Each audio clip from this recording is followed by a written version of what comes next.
we put the things in order in a chronological manner. So it is not just a cookbook, it's a book about how the restaurant was created, what was the philosophy behind it. It talks about my culinary tour, talks about the city of Bangalore, talks about the modernist Spanish cuisine by which it was inspired. It has a lot of recipes, a lot of stories, a lot of events that we did, special events that we did in this thing. It's a great book to have, and I'm sure that if you can grab your hand on one, you will like it. So this is what has been my career so far, and it's been a long journey, but I think it's been a fruitful one. That's what I'd like to believe. Thank you. Thank you, Chef. Thank you. Wow, couldn't agree much. I would say that along with my colleague Chef Amrita Prabhudesai, who's also here, and Chef Amrita, I think really, Yes, Chef. I mean, Yeah. great learning for these students. Anjali, I hope that has shown the kind of dedication and Yes, passion Chef has, right? Amrita, Chef.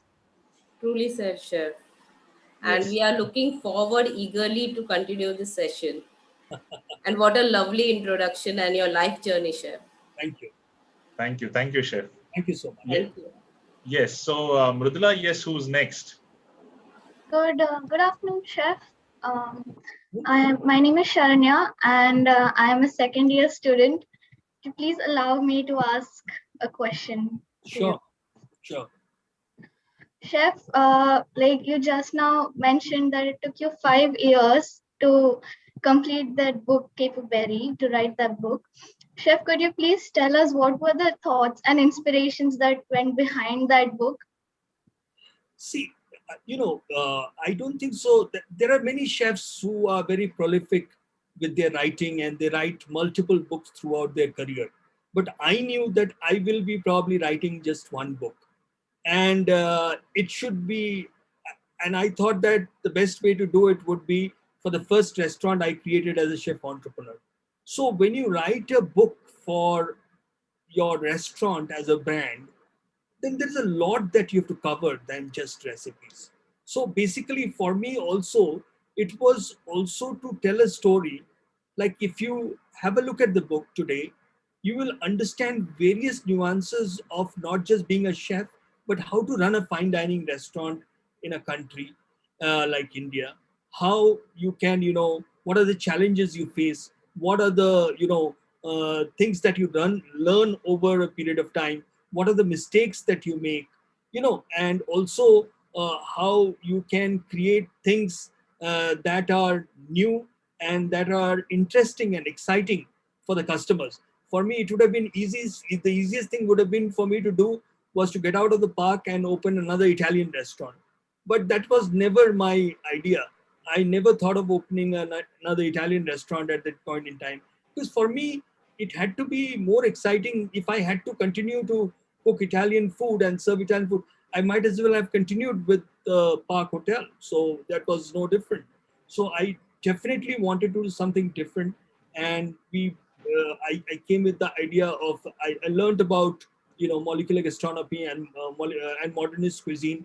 And I thought I dined in Heston Blumenthal's restaurant, and I was quite, blown away by the fact that, being a chef for, when I dined in Heston's restaurant, I'd already completed 16 years, 17 years as a chef.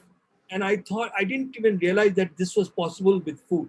So it was a life-changing experience as far as, experiencing food in the way that I did. And I thought that, that was not there in India. And it was something that would allow me to learn, do a lot of research work. It was not just straight away go and open something. So we did a lot of research work, 6 months of research work. And in fact, we took 12 months to open. But out of that, we spent 6 months in research and development. And while writing the book, what comes as a challenge is that, as I told you, that you're doing multiple things and you want to convey the story with your integrity and not be written by anybody else or told by anybody else. So each and every word that you will see or recipe that you will come across, right, wrong, good, bad, ugly, has been done by me. So that is what it takes a lot of time. But as you know, when you are running a restaurant, you are not running it alone. It is always the team that matters. So everybody who's been a member of the team of Caperberry has contributed towards it in their own ways. So because it was a book so important, for me, I thought that it should be something that should summarize my personality as a chef, uh, what Caperberry did during a time when it was far ahead, probably of its time, and also to create a body of work that would be useful for younger chefs as well as professional chefs, and for cookbook enthusiasts. So it had to be a combination of various things.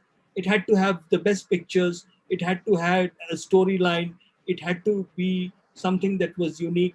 It had to talk about wines. It had to talk about ingredients. It had to talk about the farmers and purveyors that we worked with. So there was a lot of things that has gone into the book. So I think it is very critical that it was very important for me, because I knew that it was only one opportunity that I get, and I must make the most out of it, and I must give it my best. So between all of these, and sometimes I met with an accident while writing the book. While doing the book, I was doing a shoot for a book. I fell down from the staircase, broke my ribs. So then for that 6 months, I could not, I did not feel like again going back to the book. Again, you get diverted into things which are different.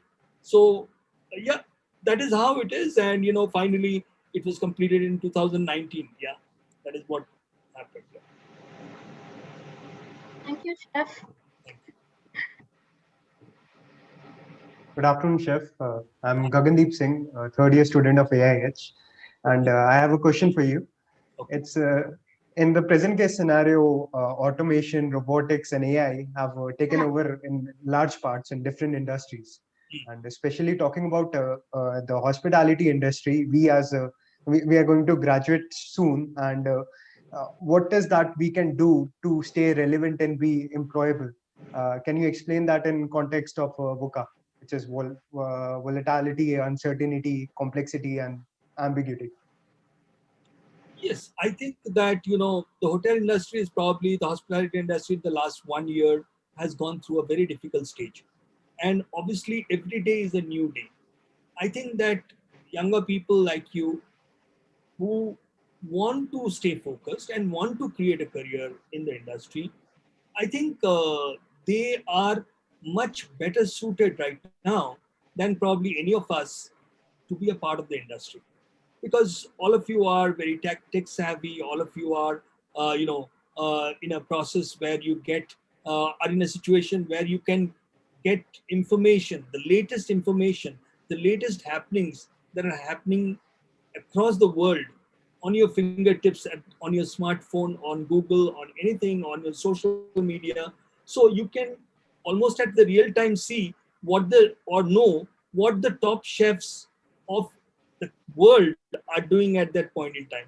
For us, we always had to work with a much limited resources. So we had to depend on books. Probably that is what it was earlier. So I think that you are well situated right now to do something that is appropriate. And there are many people who say that there are many of us who say that younger people do not have the patience or do not have this thing. It is just that it is a reflection of the world. It is not just the younger generation. The world has moved on. The world has enabled younger people to know and learn much more, than much quicker than what we could do in our earlier days.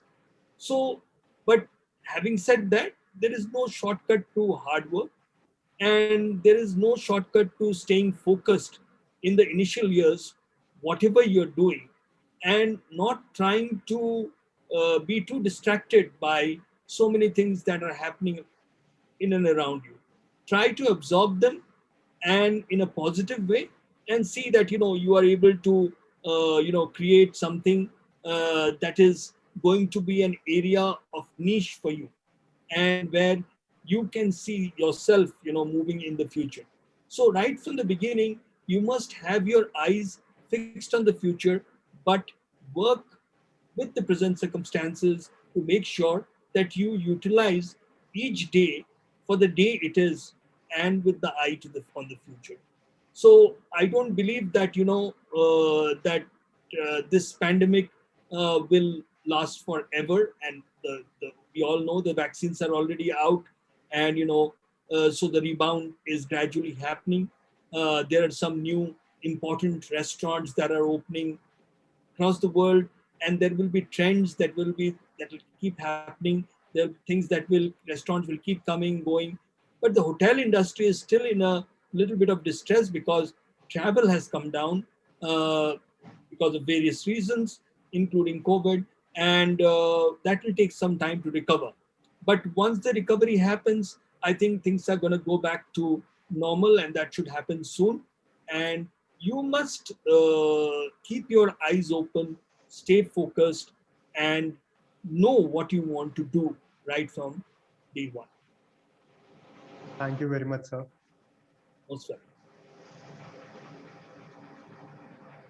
A very good afternoon, Chef. Chef, I had a question Yes. that, the COVID-19 pandemic has taken a major setback on the hospitality industry and specifically the kitchen department. And on the other hand, the cloud kitchens are doing surprisingly well. So what is your take on this? Is this the new trend or is this just formal in nature? This is just a transitory event? See, it's a trend that was there from before the pandemic, but it was further reinforced, and the importance of it was realized more during the pandemic. And whenever there is a trend that happens, only few of them succeed. The others will fail due to various reasons, either due to lack of knowledge, or either due to a lack of quality control and operations, either not having the strategies and the things right. But I think it's a good trend to be there, and the restaurant industry and the food service industry must realize that this is something they have to work alongside, and it is going to grow further even after the pandemic is gone. People have got used to the convenience of ordering food at their homes or at their workplaces from these cloud kitchens, so where they don't have to, they can eat at the convenience of their home. So there are times when you want to go out no matter what, and then there are times when you are tired and you are not wanting to go out, but you want to eat something that is different and is available on your doorstep. So why not? So I think this is a trend that is going to grow, and we must look at it in a very scientific manner. There are many people who have jumped into the fray without understanding it carefully, but we must be careful that the competition in that area is very, very strong. Today, when you open a cloud kitchen, the quantum of revenue, that share that you pay, is close to 30% to the delivery online platforms. So basically, you have to understand that the branding, the quality of your product, and your costs have to be managed in such a way that you are able to pay 30% of that amount of your turnover to the delivery platforms, yet manage your expenses and still make a profit. So that is very, very important. So understanding costs, understanding expenses, and understanding the whole aspect of uh, maintaining the kind of food that is good for delivery will be critical in making success in this area. So you can be rest assured that cloud kitchens are here to stay. All of them may not survive. There are many more that will come up, and it is the same with restaurants. Not every restaurant is built forever. So nowadays restaurants have a shelf life of 5 to 10 years. Otherwise, it becomes a drag. There are many restaurants that keep going, but it becomes almost a drag. There are very few restaurants which can now continue to be evergreen kind of restaurants, because trends are changing so quickly, and I think that the preferences and tastes of the new generation is changing very, very quickly. And as a result of that, I think that we have to change restaurants and trends from time to time. So you can be, uh, rest assured that the cloud kitchens is an area of important area of business which is going to be a part of this food service industry. Thank you, Chef, for this wonderful insight in cloud kitchen aspect. Thank you.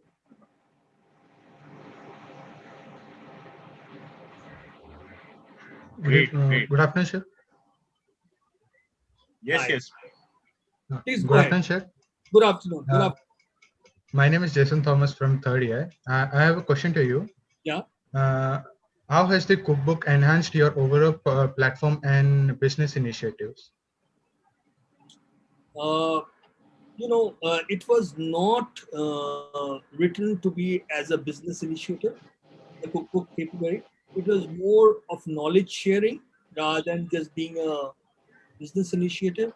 For it to be a business initiative, you have to write a book, which is not the kind of book that I have written. It's a book it's a more serious book. It's a book for cooks. It's a book for chefs, young chefs, elderly chefs, whoever it is. And but what has happened is that it has given me a sense of self accomplishment that I did finally write a book that makes me happy whenever I see that book. And there are so many people, whoever gets a hand on their book and they send me messages or they call me to say that what a wonderful book this is. So that is the biggest satisfaction of all I get as far as the book is concerned. And whenever we did the book launch also in Madrid, when I went for Madrid Fusion last year, so it was very well appreciated even there. And I thought that, for me, it is the giving back part and the sharing of the knowledge part is more important than anything else when I wrote that book. So it is not written with commercial interests in mind, but with the idea that, I'm able to spread the knowledge. And I will be happy to send across a copy to your college so that, you can keep it in the library and, you can, all of you can go through it whenever you have the time. Wow. Thank you Thank you very much, so sir. much, Chef. Really. Thank you. Do you have Good anybody else? afternoon, Chef. Yeah, good Yes. afternoon. Chef, myself, Sakshi Dekme.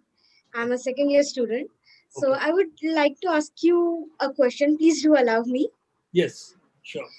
So I wanted to ask you, can you tell us something about the modernist cuisine?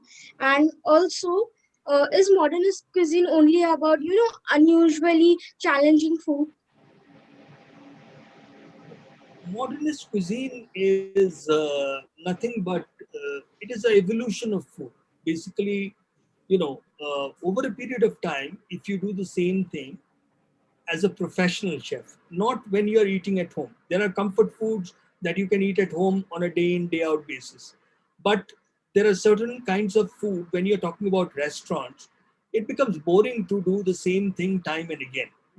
Like everything else, the food industry, the cuisines, they all evolve. And, they have to live with the time.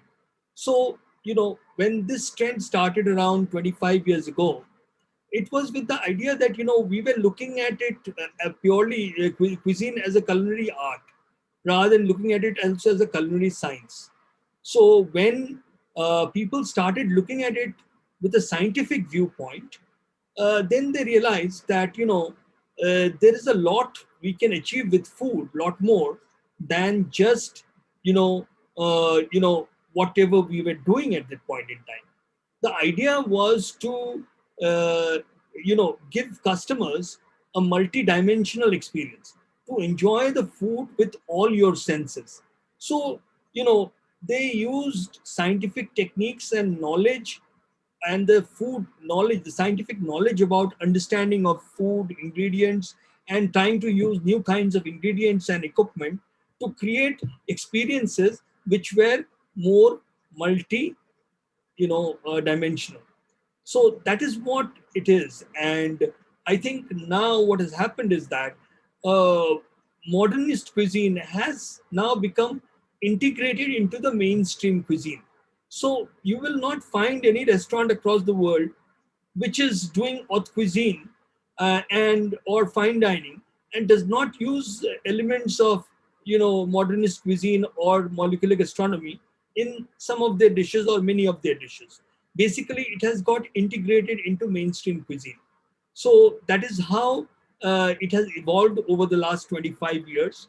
And so the main thing that I would like to say was chefs needed to understand the science behind cooking and harness the potential of food to create harness the potential of that knowledge to create different experiences, exciting experiences for the guests. Thank you so much, Chef. Thank you for answering my question. Most welcome. Good afternoon, Chef. Myself, Omkar Urkumbi from second year. So my question to you was that can you guide us about the concept of sustainable dining restaurants, and are there any such type of restaurants in India? So basically, sustainable dining and sustainability are the key words as far as any business is concerned today. Today, for any business to be successful, we have to be sustainable. You have to understand, many people talk about sustainability without understanding it in its simple words. In simple words, basically what it means that we must live and consume in a manner where the earth can sustain life today and for the future. So basically, we must live in harmony with nature. So you have to not just be sustainable in the restaurants, but as a person, as a human being, first of all, you have to practice sustainability. So these are there are very simple, parameters where you can become more sustainable. Basically, you first of all avoid any kind of wastage. You become more conscious towards the nature. You make sure that you are not using single use plastics. You make sure that there is certain things that you are doing in this world which enhances not yourself but the world. Like, for example, you can plant some trees. You can educate other people not to use single use plastics. You have to make sure that the water that we have access to is never wasted. We must have energy efficient equipment. We must try to move with technology to ensure that we are able to make the most out of each and every resource that we have in this world. So being a sustainable restaurant is of utmost importance, and it has to be something that we cannot do without, and that is going to be the mantra for the future. Besides any other things that you want to do alongside, you have to always imbibe and practice sustainability within your restaurant or within your food and beverage operations or within your hotel. So waste management and making sure that you are always in harmony with nature is very important. Also, the world has lot moved towards, due to the increase in the population, the world has moved towards chemical fertilizers and usage of huge amount of chemical pesticides in the last 30-40 years or so.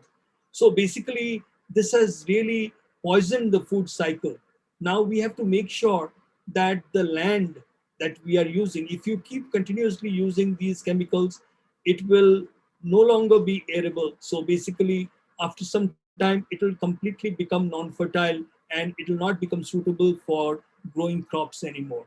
So we have to see that how we can encourage the organic cultivation, the usage of non-usage of chemical pesticides, how you encourage and spread the knowledge of working with farmers, for that matter, working with different kinds of people in the society to ensure that you explain to them the importance of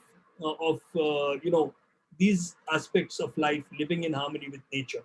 So there are many negative aspects for as a result of this, unsustainable practices which we have been following. The climate change is one of them, which is causing major problems to mankind.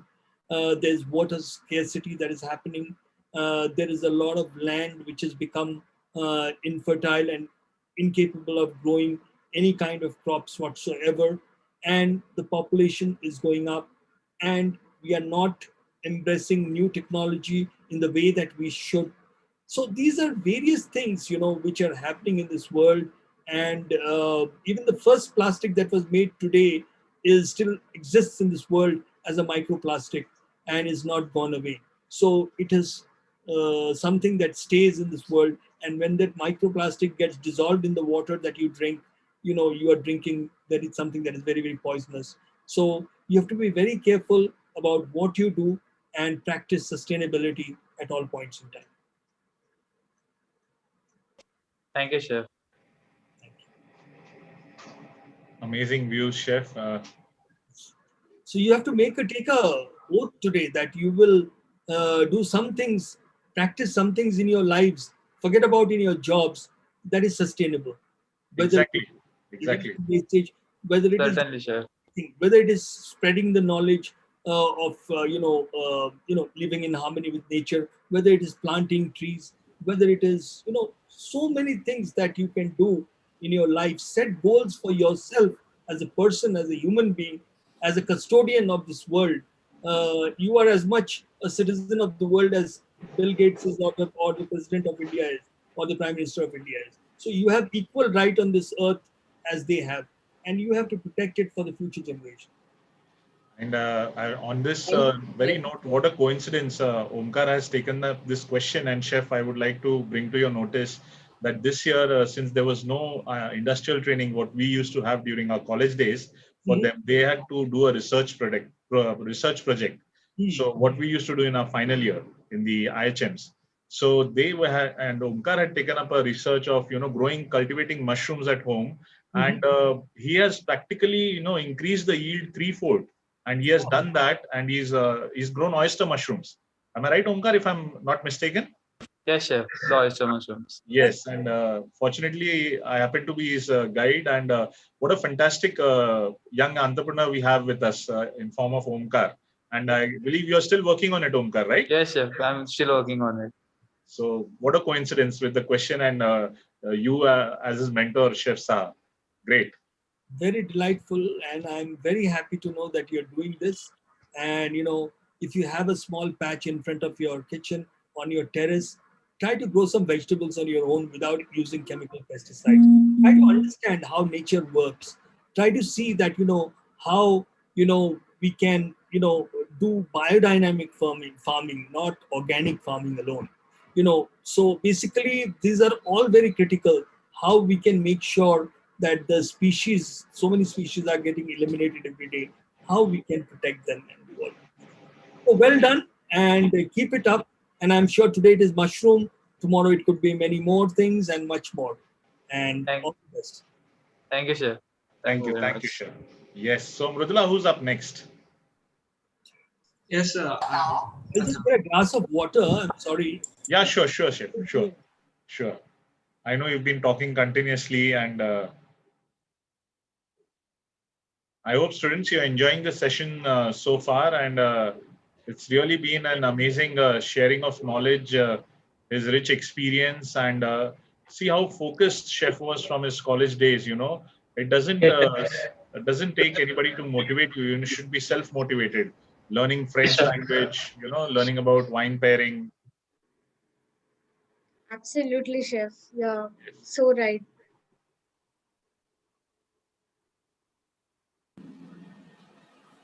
In fact, one more thing I would like to add to the students is that being patient is also the key point over here. Going through all the answers from the chef, the one thing that is concluded over here is the patience. So you as Absolutely true. a Absolutely true, Chef. yes, you yes, as a future generation, you should take this point very seriously. I'm back. Great, Oh, great. chef, yes. My glass of water. Cheers. Cheers, cheers, Yes, chef. chef. Great. Please tell me. Yes, chef. Next. So, good afternoon, chef. My name is Atharva from third year. Okay, Atharva, tell me. So, my question for you was like, how has molecular gastronomy worked as an advantage in your culinary journey? So I learned a lot as a chef as a result of my interest in molecular gastronomy. I can tell you it is something that has passed by almost the entire chefs community in India. So people think that making some foam and making some smoke and using of liquid nitrogen is molecular gastronomy. That is not molecular gastronomy. Those are only some manifestations of the superficial aspects of molecular gastronomy. As I said, that molecular gastronomy is understanding the science behind cooking. So when you understand the science of cooking, it helps you gain a huge advantage. As a chef, it increases your perspective, you know, at least tenfold about what you can do with ingredients, what you can do with food, what flavor combinations work well. And these are the things that you learn and which you would otherwise not learn. See, I also don't blame the chefs for this thing because molecular gastronomy can be quite a challenging area of work because you have to spend time in studying. You have to have some expensive equipment to practice it. So these are the things that can be a deterrent. But I think many of the people who work in different organizations do not even have many of the equipment that is required. So it becomes a challenge.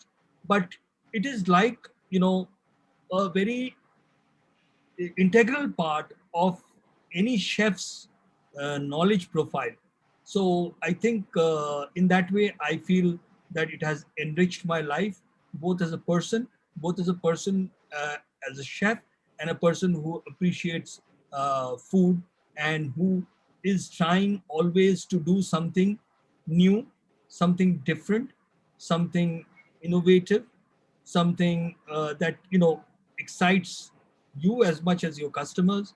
So that is what I found in molecular gastronomy, and it was a fulfilling experience. Okay. Thank you so much, chef. Good afternoon, Chef. My name is Crystal Colasso, and I am a first year student. My question for you is going from being a chef to an entrepreneur, what were the various and critical learnings that you gained from this transition? When I look back, I see that there are many mistakes that I made in the early part of my career as a entrepreneur. So early part of my journey. So there are things that if you go to a B school that you learn. I never went to a business school. I understood the business of food and beverage, but there are things that I could have done better as a business person. And there are things that think that would have been useful if I had a certain degree of knowledge about some more things when I became a chef entrepreneur. Also, you have to understand that managing the manpower is critical to the success of any business in a hospitality or any other industry. So that was a very important area of work for me, and I understood, and I spent around 30 to 30% of my 35% of my time, one third of my time in managing the manpower, getting new manpower on board, training people who are working with me, because you have only two hands and two eyes to work with and 2 years to listen. So basically what you have to do is that if you have a vision which you want it to be fulfilled and which you want it to be delivered, your team must be as good as you are. So your team, you should be able to inspire your team to do the way the things that you want to do, and that is not easy. So that is something, an area of most importance. Creating good camaraderie within the team, creating good teamwork, giving them the right knowledge and the right leadership. This is all very important, and I think that it's been a huge learning for me. And for me, I don't regret anything except the fact that, probably, I could have done a few things differently. But most of it, what I did, I was very happy with. I was able to create a sense of uh, knowledge within my team, a sense of pride. We were able to create careers for people who worked with me for the 12 years when I ran my restaurants, and they are, in different parts of the world today, doing extremely well, and they're always in touch with me, and saying that, how beautiful it was to be a part of my company, Avant-Garde Hospitality, during that time. Yes. So I think that is how it has been so far. Thank you, Chef. Thank you. Good afternoon, Chef. Good afternoon. I'm Harleen Kaur. May I ask you a question? Yes, of course. So I would like to know that what kind of research goes into knowing the popularity of a cuisine? See, data mining and data understanding of today, data is considered to be the next, they say the next petroleum. So understanding data and giving importance to research is very, very important, because ultimately when you create a restaurant, you don't create it for yourself, you create it for your customers. You create for people, so that people will come, they would like to enjoy and appreciate. So if you want your business to be successful, you must listen to what your customers are saying. You must look into market, what it is looking for. There are sometimes that you do things and it clicks, and you can create a new trend, but it is always good to be backed by knowledge and data and market research whenever you're doing any kind of business. So I know that it is a dream of many people and most chefs to open a restaurant. But what kind of a restaurant should it be? Where should it be located? What are the new things that they can offer? What is it that the customer is looking for? What things have done well in the past? What things are likely to do well in the future? So these are all things that is a part of the knowledge and research that you do prior to opening any restaurant that you are doing. And please don't ever think that, no matter what stage that you have reached, no matter what platform you are in, or what stage that you think that you are in, you have to always respect market dynamics and guests' viewpoints, as well as the knowledge and the data, what the data tells you, for you to do the right things in a scientific manner. I hope that answers your question. Thank you so much, Chef. Most Yes, welcome. definitely. Amazing. Good afternoon, Amazing. Chef. Chef Saha has been on the point, Chef Amrita, and really, Yes. in fact, a great words of advice and knowledge flowing from Chef. And really, how I feel, how lucky these youngsters are to have so many chefs in this time, and such great people like you, Chef Abhijit, guiding them. Whereas in our time, we literally weren't even able to speak to a few interns whom we used to interact physically or work under them. Absolutely, Chef. We used to only interact with them when they came to, do the campus interviews. So that is Correct. the time when they would make a presentation. Yes, I know, and how lucky these youngsters are. I mean, in this pandemic time, also, so much is available through them, through the network, and the technology has advanced so much. So, Yes. really, a great. But I don't think so. It should be treated as something that is a favor. It is something that is goes with the time. It is Exactly something that technology has made it possible. possible. For me, that is what it is. Yeah, I have traveled to many colleges across India and across the world to do various seminars and all of that. But it is easier to also do it in this way, though there's not everything that you can do over Zoom. But it is a way to interact. It is something that is has made us accessible. Yes, to each other. I mean, that's the greatness of you, Chef Abhijit, being so humble and modest. Really, really, Chef. Thank you so much once again. I was actually wondering, sorry to interrupt. I was actually wondering whether this is going to happen or not, whether this event, what we are seeing right now, is going to see the light of the day. I was, but then when I received the call from Chef Saha, I was like, I mean, my joy knew no bounds. I said, my God, it's actually happening. And then I think then we In decided fact, on the date, and yes. Yeah, sorry to interrupt, Shirisha. Chef Shirisha also had goosebumps, and he showed me, look, I'm having goosebumps. Chef Saab called me. So that was the level of excitement. And it is as exciting for me as well. Oh, thank you so much. What I'm still very embarrassed that it was 12:44. No, 2:44. I didn't realize that I was just sitting down, after having lunch, and doing just this thing, waiting for it to become 3 o'clock. I would have appreciated if you have called me at 5 minutes before time. I wouldn't have kept you guys waiting. No. It's. I thought you must be caught up with some important work, because.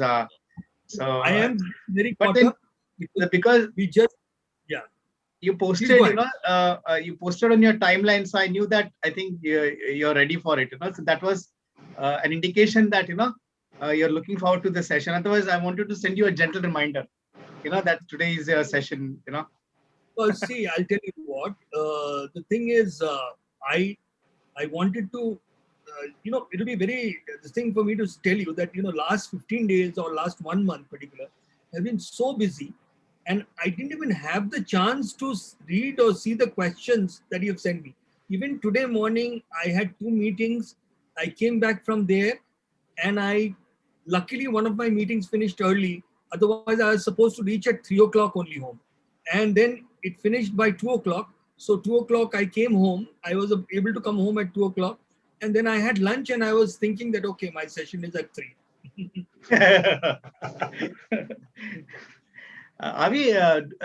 Chef, do we have for some more time? I don't know how much time do you have for 2 or 3 more questions? Any questions anybody wants to ask? I have time, no problem.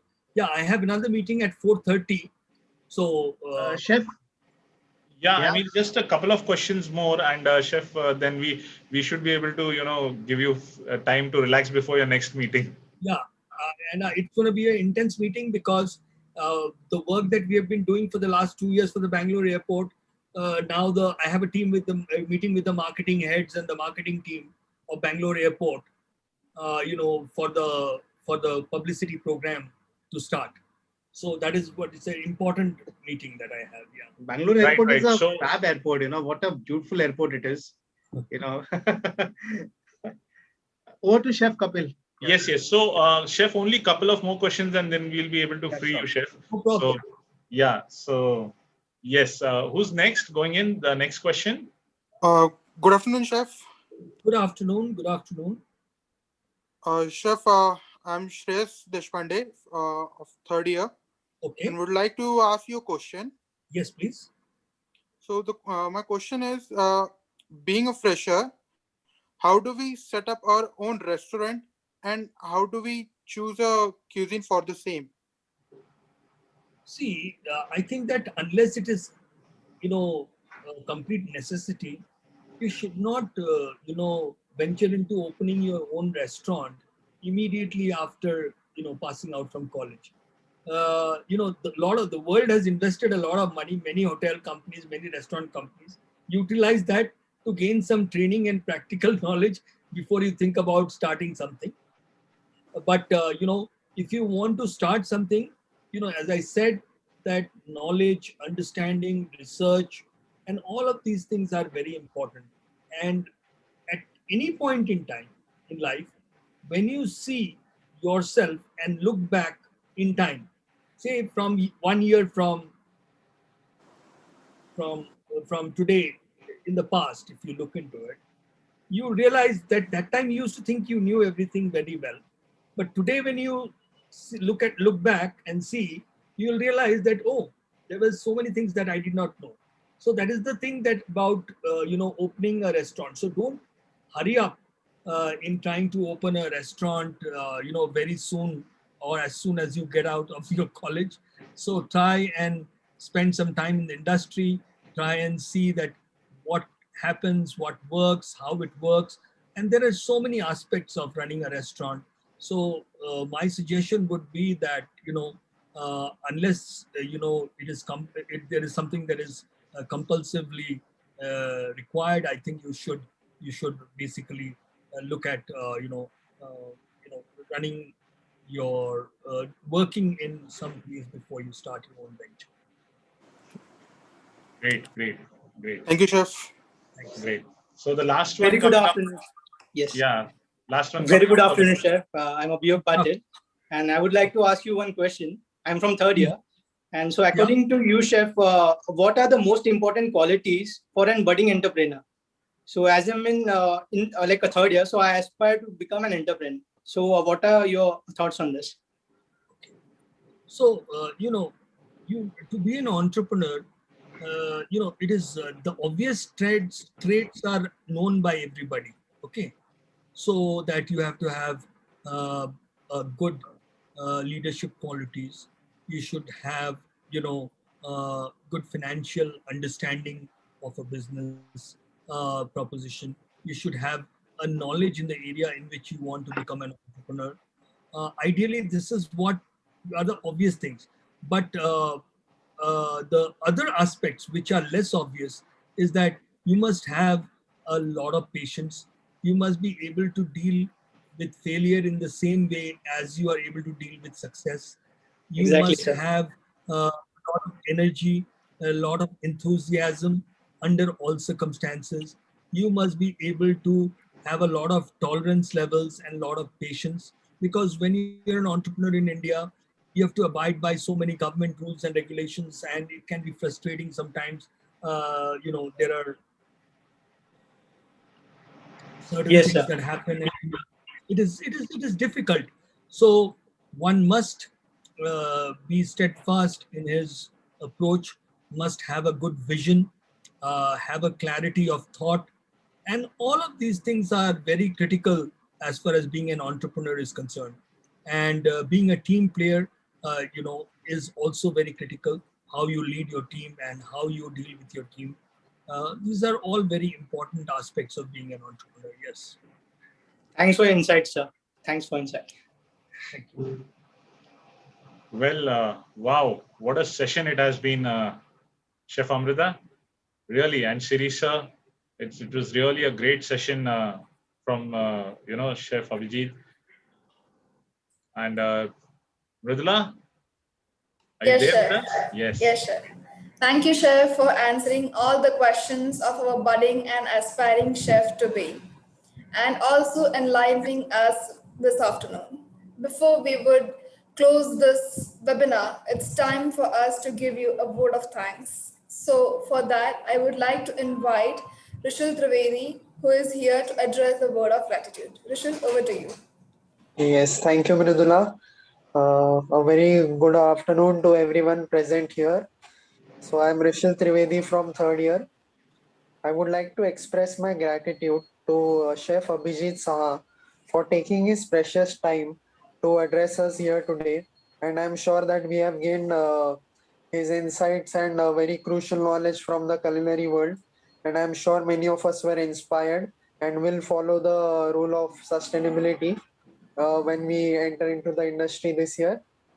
And also, I would like to thank our principal, Mr. Bhuvan, and our vice principal, Mr. Shirish Bokde, for giving us the opportunity to host it and organizing such a wonderful webinar today. I'm also grateful to Chef Kapil and Chef Amrita Prabhudesai for the assistance in conducting the webinar, our panelists today, and also our beloved audience for being there with us today. So I wish you a great day ahead and hope we can do this again sometime. Thank you, Rishil. Thank you. Thank you so much, and really thank you, Chef Abhijit Sa, for taking time out and from your busy schedule. As you said, you're so much into doing so many things with the airport thing coming up and meetings lined up, and still you found out time. And despite you didn't find time to read the questions and answers, but really, I mean, it was a fantastic session that really has helped our students to gain insight, and as rightly mentioned by Rishil, So on behalf of my colleagues and the entire institute, APJ Institute of Hospitality, thank you once again, Chef Saha, for taking time out. And we look forward to many much such more offline as well, interactions with you, where Sure. if and when possible in near future.